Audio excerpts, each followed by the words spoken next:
नमस्कार, मैं शंभू कुमार सिंह और आप देख रहे हैं नेशनल दस्तक। इस देश के मनुवादी मीडिया बाभन टोली के ब्राह्मण पत्रकार हमेशा से आरोपियों को द्रोही, देशद्रोही और आरोपी को दोषी कहते आए हैं। मैंने इसी का विरोध किया था। मिलर टाइम्स और जाकिर नाम के दो पत्रकार हैं जो मुझे अभी कह रहे हैं कि मैं मोनू मानेसर का पक्षधर हूं और एल्विश यादव का पक्षधर हूं। ये ठीक वैसे ही हैं जैसे मुसलमान जब इस देश में गिरफ्तार होते हैं तो इस देश की जो मनुवादी मीडिया है, जो बाभन टोली के पत्रकार हैं, वो उनको आतंकी लिखते हैं, आतंकी फलाना गिरफ्तार, जबकि वो उन पर आरोप लग रहा होता है। हम उनको आज भी आरोपी कह रहे हैं। अगर किसी पर पुलिस ने चार्जशीट फाइल किया है, गिरफ्तारी हुई है, तो भी हम उनको आरोपी मानते हैं तब तक जब तक कोर्ट उनको दोषी न ठहरा दे, और कोर्ट दोषी ठहराने के बाद ही उसको दोषी कहा जा सकता है। लेकिन इस देश की जो मनुवादी मीडिया है, जातिवादी मीडिया है, ब्राह्मणवादी मीडिया है, वो इस देश के मुसलमानों को सीधा सीधा आरोप लगने पर आतंकी कहता है। यहां तक कि कई मामले में देखा गया कि जब मुस्लिम समाज के लोग बरी हो जाते हैं तो भी लिखता है आतंकी टुंडा बरी। जब वो आतंकी था तो बरी कैसे हुआ, और जब वो बरी हो गया तो आतंकी कैसे हुआ। यही बात मैंने मोनू मानेसर के केस में कही थी कि मोनू मानेसर, जो जुनैद की हत्या हुई है, राजस्थान पुलिस ने खुद कहा है कि उनकी हत्या हुई है उन दोनों लोगों की, उनका डीएनए मैच कर गया है, लेकिन जो आरोपी है उनकी लिस्ट जारी कर दी गई है, उसमें मोनू मानेसर आरोपी नहीं बनाया गया है।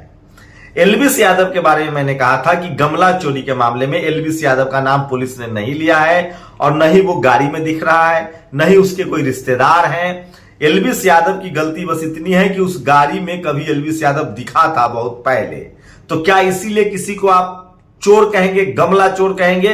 ये जाकिर नाम का मिलर टाइम्स का पत्रकार कह रहा था। मैंने बस इतनी बात कही थी। ठीक वैसे ही जैसे अखिलेश यादव को टोटी चोर कहा जाता है।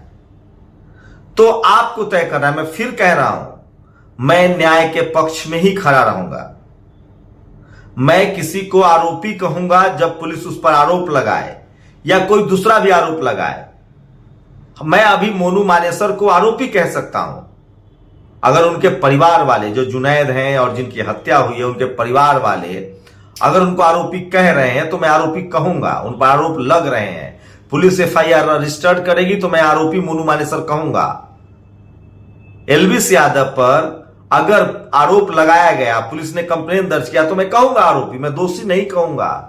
ठीक उसी तरह से जैसे मैं इस देश के किसी मुसलमान को जब तक कोर्ट से सजा तय न हो जाए मैं उसको आतंकी नहीं कहूंगा, मैं आरोपी कह सकता हूं अगर उन पर आरोप लगा है, गिरफ्तारी हुई है तो। लेकिन जाकिर त्यागी, ध्यान दीजिएगा, जाकिर और त्यागी, जाकिर त्यागी या मिलर टाइम्स जो अशराफ मुसलमान से है, जो उसके संपादक है, मेरी उनसे बातचीत हो चुकी है, वो साफ साफ कह रहे हैं कि ये आतंकी है, ये हत्यारा है। आरोपी कहीं नहीं कह रहे। मैंने बस इतनी बात कही थी।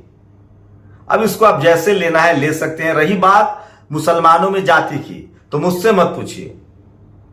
अभी मसावात की जंग, अली अनवर की पहली किताब, उसके बाद अब दलित एकजुट हो, शोषित वंचित एकजुट हो, अली अनवर की दूसरी किताब राज प्रकाशन से आई है। जाइए उनके खिलाफ फतवा जारी कीजिए, जो करना है कीजिए। आपका अंदरूनी मामला है, आप अपने अंदर की प्रॉब्लम पर बात। मैंने कहीं नहीं कहा है कि इस्लाम में जातिवाद की चर्चा है। मैंने कभी नहीं कहा है, पैगंबर साहब को तो शायद पता भी नहीं होगा जातिवाद। जो भारत सब कॉन्टिनेंट है उसमें भारत, पाकिस्तान, बांग्लादेश में जातियां हैं, चाहे वो किसी रिलीजन में हो। जो नहीं मान रहे हैं उनसे मेरा कुछ कहना नहीं है, वो ऐतिहासिक तथ्यों से इनकार नहीं कर सकते हैं। ये मुस्लिम समाज को तय करना है, पसमानदा जो है, जो ओबीसी कैटेगरी में है, उनको तय करना है कि वो अपने रिजर्वेशन के पक्ष में है या नहीं है। मैं रिजर्वेशन के पक्ष में हूं, था और रहूंगा। मैं इस देश के शोषित वंचितों की आवाज उठाऊंगा, चाहे वो किसी जाति, किसी धर्म, किसी मजहब के हों। मैं किसी आरोपी को देखते हुए जाति धर्म नहीं देखता हूं। मैं एथिक्स फॉलो करता हूं, मीडिया नॉर्म्स फॉलो करता हूं। अगर कोई आरोपी है तो वो आरोपी है, जब तक कोर्ट तय ना करे। कोई टीवी अखबार मैं तय नहीं कर सकता हूं कि कौन दोषी है।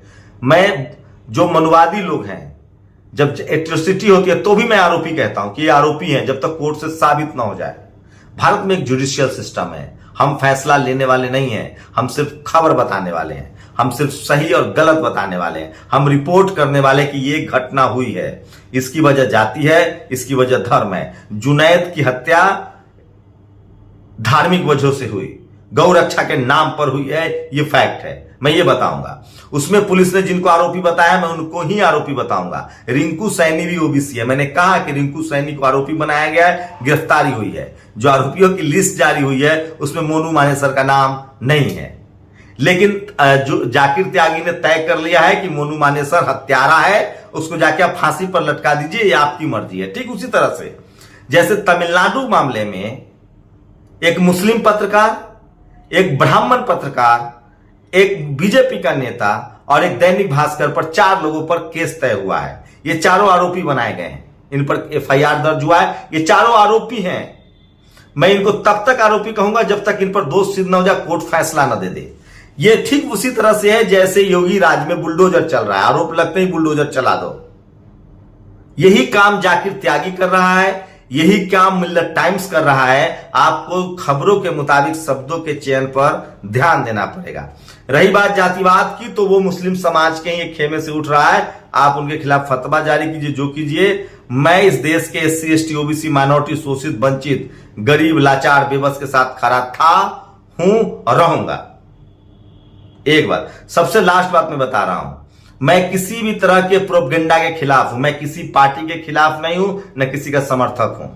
हां, मैं इस देश में उन लोगों की आवाज बनना चाहता हूं जिनको इस देश की मीडिया, मनु मीडिया, जातिवादी मीडिया, ब्राह्मणवादी मीडिया ने हाशिए से परे रखा है। मैं रुबिका लियाकत से सवाल पूछता हूं, मैं सईद से सवाल पूछता हूं, मैं रोमाना खान से सवाल पूछता हूं, क्योंकि वो लोग एक जाति विशेष, एक पार्टी विशेष के भूमिका में। आप उस पर बात कीजिए, नहीं करेंगे। आप अमित शाह से सवाल नहीं पूछ सकते हैं। मैं किसी भी तरह के धार्मिक प्रोपगेंडा के भी खिलाफ हूं। मैं किसी धर्म को न श्रेष्ठ कहता हूं न खराब कहता हूं। मैं जिस धर्म की वजह से शिकार हुआ हूं, मेरी जिस धर्म की वजह से शोषण हुआ है, मैं उसके खिलाफ बात करूंगा। आप मुझे नहीं रोक सकते हैं। किसी ने मुझे अगर शूद्र लिखा है तो मैं बोलूंगा। और मदनी ने कहा है कि आदम और मनु दोनों एक ही थे। आप तय कीजिए कि आप किसके पाले में खड़े हैं। मैं शोषित वंचित समाज के पाले में खड़ा हूं। मैं इस देश में जिनको, जिस भी धर्म को, जिनको जाति के नाम से परेशान किया जा रहा है, मैं उनके साथ खड़ा हूं। तो फिर मैं कह रहा हूं, अगर कोई आरोपी है तो आरोपी है, दोषी तब होगा जब उसे कोर्ट साबित करेगा। बस मैंने इतनी सी बात कही है। और यह बात मैं आज से नहीं, पूरे पत्रकारिता जीवन में चीख चीख कर मुस्लिम समाज के लिए पहले बोलता था कि मुस्लिम समाज के लोग जो पकड़े जा रहे हैं वो आरोपी हैं, दोषी नहीं। लेकिन ठीक उसी तरह से जैसे मनु मीडिया आरोपी मुस्लिम को आतंकी मुस्लिम कहती है, ठीक उसी तरह से जाकिर त्यागी आरोपी मोनू मानेसर को हत्यारा मोनू मानेसर कह रहा है, दोषी ठहरा रहा है। एलवीस यादव को गमला चोर कह रहा है, जैसे अखिलेश यादव को टोटी चोर कहा गया। अब सोचिए, इस देश में कांग्रेस की सरकार थी, कनीमोरी, ए राजा, सबको जेल भेज दिया गया, सब कोर्ट से बरी होके आ गए, उसके बाद भी जेल खटा। हजारों मुसलमानों के साथ ऐसा होता है, तो क्या उनको आतंकी कहा जाना ठीक है, उचित है? अगर नहीं है तो मोनू मानेसर पर आरोपी कहिए, हत्यारा नहीं कह सकते आप। इतनी पढ़ाई लिखाई तो मैंने की है, IMC Indian institute of mass communication से जर्नलिज्म किया है मैंने, मुझे किसी के सर्टिफिकेट की तो जरूरत नहीं है। वो एक प्रीमियर इंस्टीट्यूट है, वहां पत्रकारिता की कम से कम मुकम्मल पढ़ाई होती है।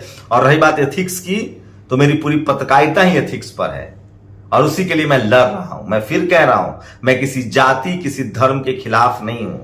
मैं अत्याचार के खिलाफ हूं, अन्याय के खिलाफ हूं, और वो जो कहेगा, जो करेगा, मैं उसके वो आपको रिपोर्ट करके बताऊंगा। क्या आप लोगों को लगता है कि किसी आरोपी को हत्यारा साबित कर देना पत्रकार का काम है या जुडिशियल सिस्टम का काम है? अगर पत्रकार तय करेगा कि कौन हत्यारा है, तो फिर योगी जी का बुलडोजर ठीक है, फिर जुनैद की हत्या को भी कोई सही ठहराएगा, फिर शर्जील इमाम की गिरफ्तारी को भी सही ठहरा देगा जाएगा। ये सब आरोपी हैं, चाहे उमर खालिद हो, खालिद सैफी हो, शर्जील इमाम हो। क्या इनको आतंकी कहने वाले लोग, अगर आप आज मोनू मानेसर, एलवीस यादव को गमला चोर और हत्यारा कह रहे हैं, तो जो शर्जिल इमाम को आतंकी कह रहे हैं, उमर खालिद को आतंकी कह रहे हैं, खालिद सैफी को देशद्रोही कर रहे हैं, आप उसके पाले में खड़े हैं, आप उसको जस्टिफाई कर रहे हैं, आप बुलडोजर चलने को जस्टिफाई कर रहे हैं। इसलिए शब्दों पर, चयन पर ध्यान दीजिए और सचमुच पत्रकारिता कीजिए। और मैंने फिर कहा, उन मुस्लिम आरोपियों पर भी खबर बनाइए जो आरोपी हैं, चाहे वो हैदराबाद में वो सैफी हो जिसने दलित बच्ची को मरने के लिए मजबूर किया, जिस पर आरोप लग रहा है, उस पर भी खबर बनाइए।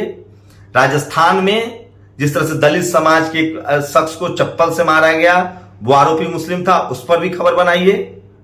और जैसे दलितों को घोड़ी चढ़ने पर रोका गया राजस्थान में, जो मुस्लिम कम्युनिटी के लोग थे वो आरोपी हैं। मैं फिर कह रहा हूं, आरोपी हैं। खबर तो बनाइए, रिपोर्ट मत रोकिए। और आप मुझे धमकी मत दीजिए कि मुस्लिम्स चैनल बहिष्कार कर देंगे। आपकी मर्जी है, शौक से कीजिए, लेकिन आप एक धर्म विशेष की आड़ लेकर नहीं लड़ सकते। आप रोज हिंदू हिंदू हिंदू हिंदू लिखते रहते हैं। मैं भी हिंदू हूं, इस देश के 97% लोग हिंदू हैं। आप आरोपी बोलिए, जिससे आपको प्रॉब्लम है उसका नाम लीजिए। आप मनुवादी, जातिवादी, ब्राह्मणवादी लोग हैं, उनसे दिक्कत है। आप सारे हिंदुओं को गाली नहीं दे सकते हैं। कोई खबर होगी, मुस्लिम समाज के जो पत्रकार हैं, देखिए हिंदू ने ये कर दिया, हिंदू ने वो कर दिया। अरे एक्यूज को बोलिए ना आप।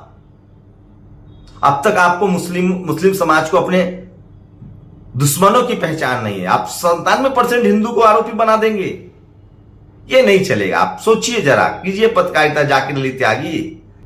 हम सबको सीखना चाहिए। मैं आरोपी को आरोपी कहूंगा, दोषी नहीं कह सकता हूं। यह भारत का कॉन्स्टिट्यूशन है, बनाना रिपब्लिक नहीं। कुछ लोग बनाना रिपब्लिक बनाना चाहते हैं। ठीक उसी तरह से जैसे मुस्लिम आरोपी को आतंकी कहा जाता है, आप करिए। अगर आप आज आरोपी को हत्यारा कह रहे हैं, आपने फैसला दे दिया है, तो फिर वो लोग भी ठीक हैं जो आरोपी को आतंकी कह रहे हैं, जो आरोपियों पर बुलडोजर चला रहे हैं। आप करिए उनको जस्टिफाई। मैं इसमें क्या कर सकता हूं? रही बात जाति डिस्कोर्स की, तो वो जाके अली अनवर से पूछिए, जाके इस देश के 90-97% पसमानदा मुसलमानों से पूछिए, ओबीसी मुसलमानों से पूछिए कि जातियां हैं या नहीं है। आप उस पर बात करें ना करें, मुझे कोई दिक्कत नहीं है। मैं ओबीसी को लेकर बात करूंगा, क्योंकि ओबीसी कम्युनिटी का आरक्षण खत्म हो रहा है। ओबीसी कम्युनिटी को आरक्षण नहीं दिया गया। यूपी में एक ओबीसी मुस्लिम को नौकरी नहीं दी गई, क्योंकि वो ओबीसी कैटेगरी का था। अब आरक्षण एक संवैधानिक प्रावधान है और मैं उसके पक्ष में खड़ा हूं। मैं बार बार कह रहा हूं, मैं किसी जाति और धर्म के खिलाफ नहीं हूं। मैं कर्मकांड के खिलाफ हूं, मैं गैर बराबरी के खिलाफ हूं, मैं अत्याचार के खिलाफ हूं, मैं गैर संवैधानिक बातों के खिलाफ हूं। और एक पत्रकार के तौर पे मैं इस देश के संविधान में मेरी पूरी आस्था है, इस देश की सेना में मेरी पूरी आस्था है, इस देश के इंस्टीट्यूशन में मेरी आस्था है। और जो मैं रिपोर्ट कर रहा हूं, अगर गड़बड़ी होगी तो मैं रिपोर्ट करूंगा, लेकिन मैं नहीं होता हूं किसी को हत्यारा कहने वाला। एक वीडियो बता दीजिए जिसमें मैंने किसी को हत्यारा कहा हो, जब तक कोर्ट से साबित ना हो जाए। अगर SC ST पर भी अत्याचार कहता है तो मैं कहता हूं इन पर SC ST एक्ट लगा है, ये आरोपी हैं। बस इतनी सी बारीक फर्क समझिए, बाकी आपको अपनी बात कहने का पूरा हक है। शुक्रिया। नेशनल दस्तक की आपसे गुजारिश है कि अगर इसको बचाना चाहते हैं तो नेशनल दस्तक को सब्सक्राइब करने के लिए रेड कलर के सब्सक्राइब बटन को दबाएं, फिर बेल आइकन की घंटी दबाएं। नेशनल दस्तक को बचाने के लिए बहुत जरूरी है कि हर खबर को शेयर करें, लाइक करें, कमेंट जरूर करें।